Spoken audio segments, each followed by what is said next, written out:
morning! Another Sunday morning ride na naman from the Great Journey. If this is your first time tuning into this channel, yeah, please click the subscribe button and the bell icon para ma-notify kayo sa ating mga new uploads. So ngayon, kasama naman natin sa ating mga insan na si Jimmy at si Renz. At meron tayong isang motor pa nakasama, kapitbahay ni Jimmy, si Carlo at saka si CJ. Nasa likod sila, so ako yung mag-i-steer ngayon. I-meet namin si Renz dun sa Petron sa Tejero sa General Trias. Dun siya naghihintay. So yun, mamaya malami ako saan tayo pupunta. Pero kung napanood yun yung iba kong video, this will not be the first time na makikita yung dadaanan natin. Kasi dun din kami nag-rides nung nakaraan. At yung pupuntahan namin ay beach na malapit din sa beach na pinuntahan namin nakaraan. So mamaya explain ko yung detalye. After Open Canal Road, dito tayo sa Amaldo Highway. So you can see medyo marami na yung sasakyan kasi 6:45 na siguro kami umalis dun sa gasoline station dun sa may Open Canal.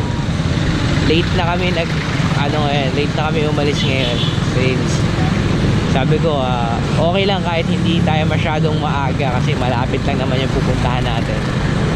Since it's a Sunday, so expect na maraming nag-rides ngayon sa Kabyang like the last time. Dito pa alam nakakasalubong natin.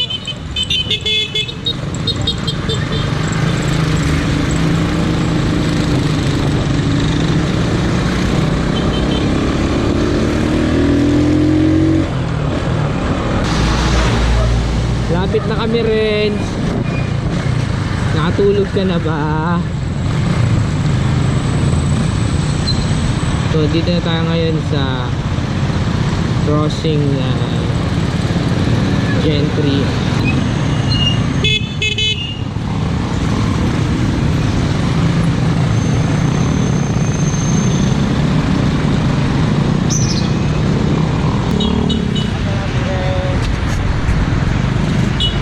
Ayun. Okay ka na? Ha? Bili ako ng gloves na iwanan ko yung sa akin. Dapat yung pang boxing gloves binili mo para safe. Ano? Ako daw muna. Ano? Sama kayo sa biyahe. Biyahe ni Gru.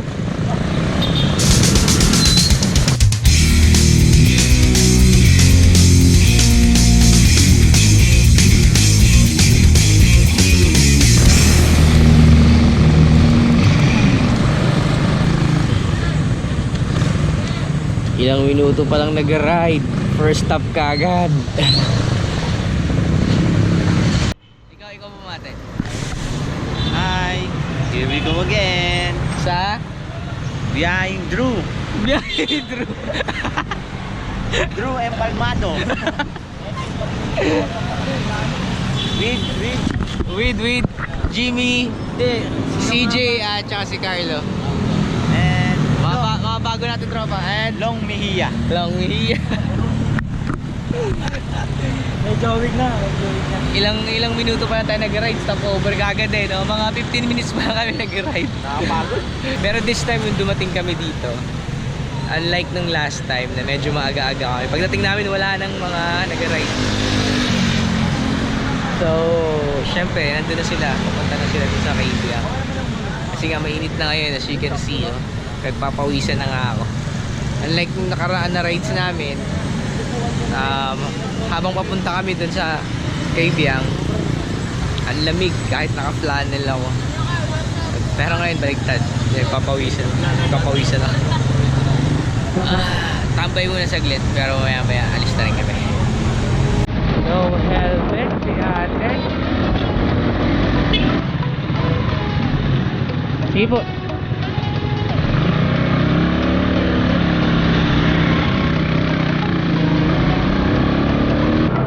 Caution, baka on the road.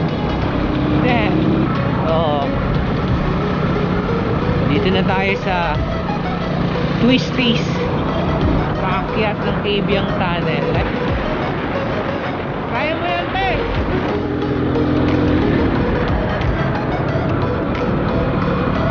Shit, kinabahan ako doon. Kala ko may aksidente sa ulahan dahil sa mga nakatumbang na bike na to.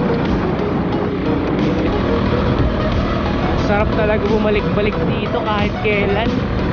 Minsan napapaisip ako sana dito na ako nakatira eh. But I'm still lucky kasi I am now located in Cavite. So malapit siya dito.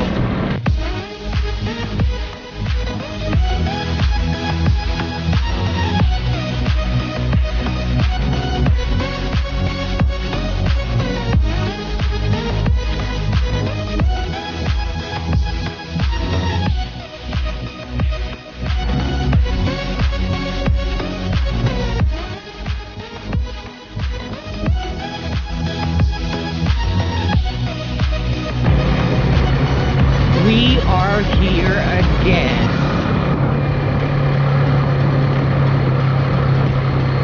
Hindi ako magsasawang pumunta dito sa Cabiang Tunnel. Siguro sa susunod gagawa ako ng POV na video dito sa itong road na to papuntang Cabiang Tunnel. Cabiang. Cave tapos biang. That Cabiang. Cabiang Tunnel.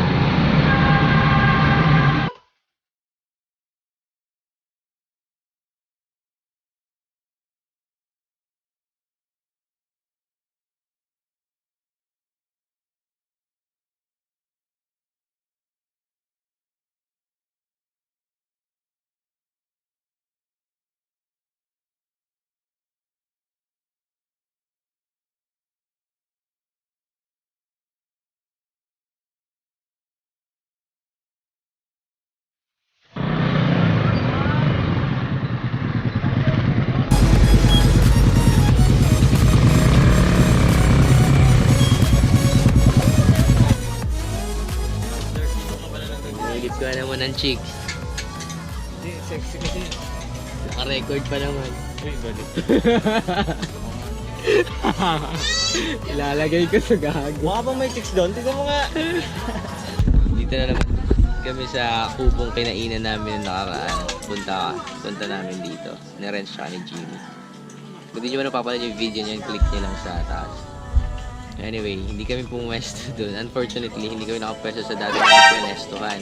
Kaya yung kaharap namin, habang kumakain, kawayan at mga halaman. Okay lang, nature pa rin naman. At saka yung daan, itong kurbado. Paano kung friends kung may kumurba dito tapos dumiretso sa atin? Di ba matibay naman daw yung kawayan eh. Matibay ito. Tinan mo nga ang pagbagyo, di ba? Sa bagay, bagyo nga, kinakain ng kawain, sasakyan pa kaya, diba? Tsaka matigas naman yung katawan ko eh. Kaya. Sa bagay, ilang aksidente na rin naranasan yun eh, no? May rice din po. Meron po. 5 din. Yes po.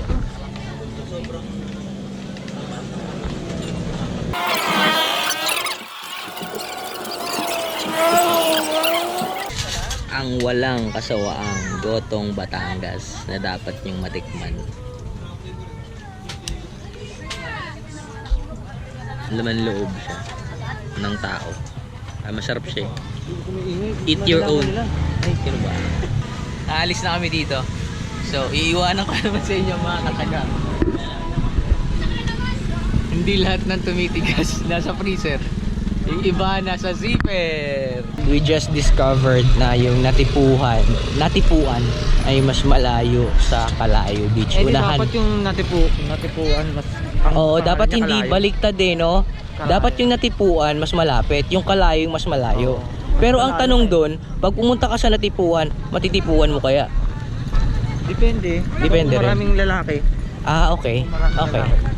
Pero ang alam ko sa natipuan, doon naghimagsikan sila Aguinaldo. Doon nila tinayo ang... Natipunan. Ay, natipunan ba yun? Natipunan yun eh. Insan di ba doon sa natipuan doon sila Aguinaldo? Oo. KKK? KKK. Sorry, hindi ko nag-gets. Tara na, te. Tara na, te! Alam nyo ba? Si Renz, tatandaan niya pa yung tinuro ko sa kanya kung saan nagmula ang salitang Ternate. Renz, turo mo sa mga viewers natin saan nagmula ang salitang Ternate. Mga bading. Sa mga bading. Bakit mga bading? Kasi nandun sila sa beach eh. Niyaya niya isang ano, tara na, te. Nasa Cavite sila. Wala pang pangalan dati, Ternate. Nag-iwan ng t-shirt to. O nga no. Parang May freebie pala dito. Okay ah. Din yun sa ano, sa mga nagpicture-picture kanina. Edron, shout out sa'yo. Roy Ron's Image. Salamat sa t-shirt pang ano namin, pang takip sa upuan pag mainit. Paalis na tayo dito sa kinakainan namin madalas ng Gotong Batangas. Kung trip nyo, dumaan kayo dito at tikman ang Gotong Batangas. Pero mag-shout out muna ako sa gitna ng initan. Shout out kay Antoinette Basanal. Sabi niya, nag-ride din po kami dyan last week. We'll definitely try yung Gotong Batangas dyan. Nice vlog by the way, keep it up. Maraming salamat Antoinette Basanal. At shoutouts din pala kay John Carl Flores. Sabi niya, the great journey dahil nga dun sa video mo nung isang beses na inganyo ako pumunta sa Cabiang Tunnel. Thanks Pops, ganda pala talaga. At iniwan na ako ng mga kasama ko. Alright. Lesson learned. Dapat pag nag-rides mas maaga para hindi mainit, mas enjoy mo yung view na hindi mo iniisip ang init ng panahon at alinsangan. Levi's, Gotong Batangas at iba pa. Let's go! Pag pumunta kayo dito, mag-iingat kayo. Marami nagmumotor. Last time, this spot talaga nadaanan namin, dalawang big bike dyan, nagsalpukan. Buti na lang maraming nag-ride. So syempre, alam naman natin na yung mga nag-ride, mga motorcycle group, may mga trainings na sila. Yung iba dyan marunong na mag first aid. So habang wala yung ambulance, nilapatan muna nila ng first aid yung dalawang motorista. So ingat-ingat lang.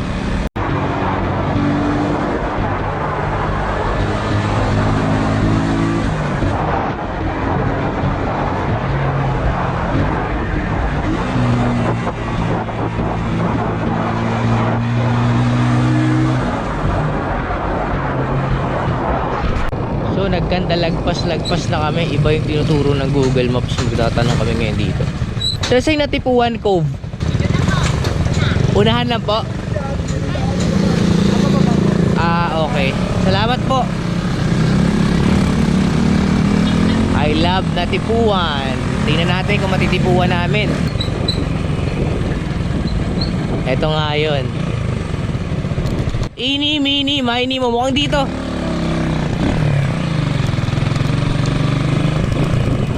Babalik ako dyan.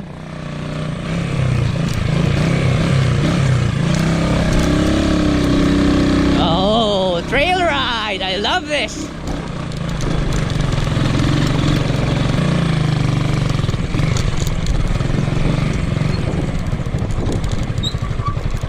Dahil bato. Puta, konti pagkakamali. Durog.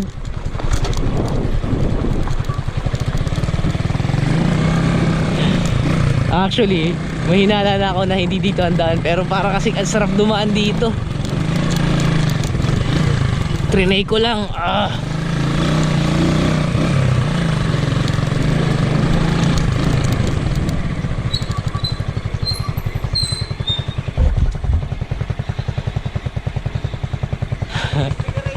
Ginawa mong off-road yung motor ko. Sinadya ko talaga, ang sarap kasi dumaan, nakita ko eh. Balik tayo. Gago ka, kinakabahan ako doon kanina. Alright, let's do this again.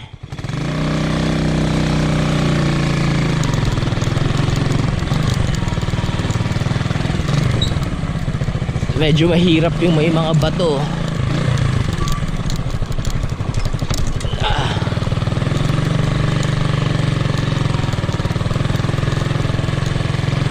Ayan, ingat tayo dyan.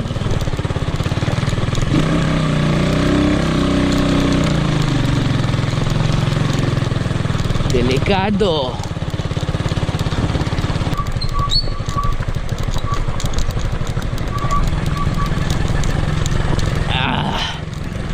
Pigil na pigil ako dun ah.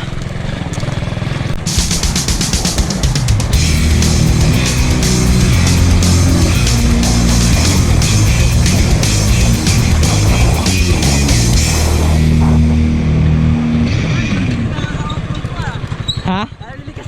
Sinadya ko nga eh. Dumiretso talaga ako dun eh. Ang sarap. Ano, gusto mo i-try ko dyan? Kaya na sa'yo yan.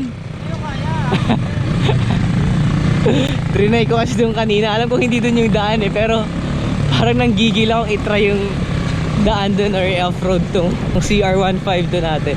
Anyway, mabalik ako doon. 20 pesos yung ecological or environmental fee. Tapos wala namang entrance. Kaso lang pagdating doon may mga cottages. 3.5 yung sinabi sa akin ni Kuya. Pero sabi ko, Kuya, hindi naman kami magtatagal. Tatambay lang kami. Sabi ko, kahit sa buhanginan lang kami. Ganyan. Oops.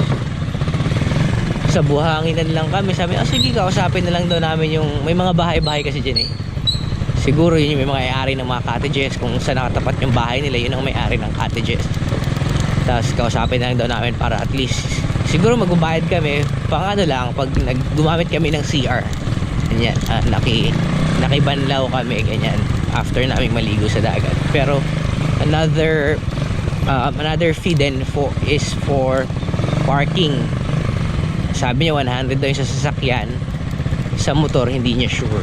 So sinamahan niya kami, parang papakiusap na lang siguro kami sa I'm not sure kung bahay niya or kakilala niya, pero papakiusap niya kami.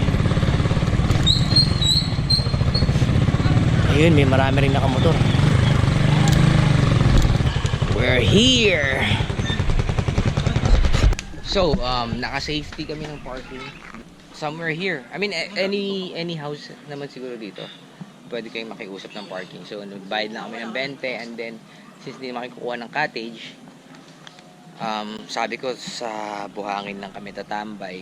So, bali, parking ng motor 20. Paggamit ng CR 20, yung pag magbabanlaw na after maligo. Ginagawa mo sa Pico. Ginagawa mo! Alright, let's Ito lang go! yung ano namin, pagkain namin sa Actually, si Renz kanina, may baon siyang gasolinang 1.5 eh. Yun sana yung iinumin niya. Sabi ko may 20 naman ako dito, papahiramin ko na lang siya pambili ng mineral water. Renz, naubos mo na yung gas? Yung gas? Oo. Sarap, ang sarap. Nagme-make face ka siguro sa likod ko, no? Hayop ka. Nag-change tayo ng camera kasi nalobat yung GoPro ko. Pina-charge ko mo doon sa tindahan kung saan kami nakipark ng motor. Ngayon, gamit ko yung phone ko. So yun, dito pa rin kami. Naghanap lang kami ng malilim na tambayan. Kasi it's already 11:30 and ang init eh. Mamaya, plan namin pumunta doon. May rock formation and under that may parang mga kuweba. May mga cove. So, siguro that's why this beach is called ano nga ulit yung pangalan ng beach? Natipuan. Natipuan Beach. Lagi akong nalilito. Natipuan, nahipuan, katipunan. It rhymes. Tangina, multisyllabic rhymes yun. Anyway, so yun, maya-maya plan namin pumunta doon. Si Renz, buti na lang, may tsinela siya. Siyempre, kaso nga lang madumi yung kuko. Ano man, may dalang beach shoes. So yung mga kasama natin, may dali sila tsinela. So, lagi nyong tatandaan nyo, pag pupunta kayo ng beach, dala kayo ng slippers. Mas maganda beach shoes para hindi siya basta-basta natatanggal. Protection siya sa sa kung anumang matatalas na bagay diyan sa inaapakan niyo. Tsaka sa mainit na buhangin syempre. Pag na-charge yung GoPro, punta kami doon and then try naming pumunta doon sa cove and mag-snorkel. Pinunta kami ng guard. Sabi niya sa amin, itong may bakuran na semento na to, this is private property. Kung makikita nyo, may parang ginagawa sa bundok na yun. Yan. Residential daw yan. And again, this is private property. So yung mga gilid-gilid doon, yun yung kumbaga, hindi private. Ang mga may karapatan doon is yung mga local. Then sabi niya, dapat hindi kami tumambay dito eh. Or, I mean, okay lang tumambay, pero dapat kami ay kumuha ng cottage. Kasi kumbaga, para talaga yun sa mga local eh. Kaya instead na patambay nila dun sa private property na to, pinagbabawalan nila para kumuha ng cottage yung mga guests. Syempre, ang kita nun para sa mga taga rito. Which, okay lang naman. I mean, syempre, hanap buhay yun eh. Pero pinagbigyan niya kami, sabi niya, in-explain ko naman namin yung situation namin na nagmotor lang kami, saglit lang kami, hindi kami magtatagal. Katulad nung in-explain namin dun sa bahay kung saan kami nakipark ng motor. So yun, pupunta na kami dun, pero mag-shoutout muna ako. Shoutout kay Alfred Tumineo. Nag-comment siya dun sa isa kong video na review ng Origin helmet, which is yung gamit ko ngayon. Sabi niya, ganyan din bibilhin ko, idol. Ganda din ang tattoo mo, Astig. Buen Joseph Andrade and si Roadrunner ENF Moto. I believe he's also a moto vlogger, so you can check his channel as well. And then si Bulastog ako, kay JR Motovlog, kay Silao Armando, kay Kevin Ragunton. Sabi niya, boss, add kita Facebook para makasama naman ako sa rides. Cavite po ako. Regarding that, you can like my Facebook page. Pwede niyo akong i-message doon. Facebook page, same spelling dito sa YouTube channel natin, The Great Journey. Search nyo lang kay Johnny B. Lewis. Diyan, anong gamit mong camera, boss? Hero 5.7, boss. And kay Swablay Moto. Comment na dyan. Medyo kahawig mo pala si Drew! si Gru sa Minions. And kay Bri Pimentel. Kay Milandro Lacson naman, Pops, anong mods na ginawa mo sa mga nasira nung na-accident ka? Sa mga hindi nakapanood, meron akong 1-year review ng Cafe Racer 152 kung saan na-accident rin ako bago ko gawin yung review na yun. Kung hindi nyo pa napapanood, click nyo lang itong link sa taas. So, tinatanong niya kung ano yung mga modification. Gagawa ako ng video para dun sa mga minodify ko sa motor ko, ano yung mga dinagdag ko na parts, or ano yung mga binago ko. Doon ko sasagutin yan, Pops. Abangan nyo yun. Maraming salamat sa mga nag-comment. Punta na kami dun. Let's go!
I therefore conclude na natipuan ko na dito. Pero paano naging malapit sa Kalahati? Ay, so nakayuko yung camera. Malayo nga yun. Hindi kasi, nagkamali kasi yung kaya kalayo kasi mas malayo yung kalayo dito kung doon ka manggagaling sa kabila. Kaya kung doon tayo manggagaling sa atin sa may Cavite, dito tayo dadaan ng Kibiang papuntang Kalayo, iba na dapat ang tawag doon. Kalapit. Kalapit. Utak long! Yun. Ganda dito. Hindi kami nagkamali, no. Ang ganda dito. Hindi kami nagkamali, no. Napakaganda dito, lalo na sa Cove. Kung pinakita ko naman sa inyo pinakita ko naman sa inyo kanina. Check this out. If you're looking for a beach